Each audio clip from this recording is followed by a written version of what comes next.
Today I want to talk about cutworm, and cutworm is something we don't think about a lot of times this time of the year. Here we are, second week in April. Planting is hardly even started in most places, but the cutworm are on the move. The cutworm don't overwinter here. They blow up from the south. So we use pheromone traps, and a day like today with the south wind, you're going to start to see movement of that cutworm. We catch it in the trap. That tells us how many cutworm are out there, where they're at, and when we would start to scout them. The cutworm is going to be looking for habitat to lay their eggs into, like your cover crops, and if you have a weedy field, that's where the egg laying is going to be. Once the eggs are laid here, they're going to be a problem, even if we clean up this cover crop or we work the weeds in and we're planting a week or two later.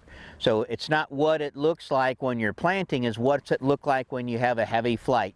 Now here on the 17th of April, a number of our traps had 25, 30 moths in them, and we would consider 9 over a 2-night period to be high. So there is some high cutworm numbers coming in, and based on weather modeling, that would say May 23rd, 24th, we're going to start to see cutting.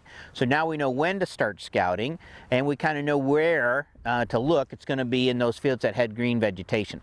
This is something that if you're new to cover crops, you have to pay attention to.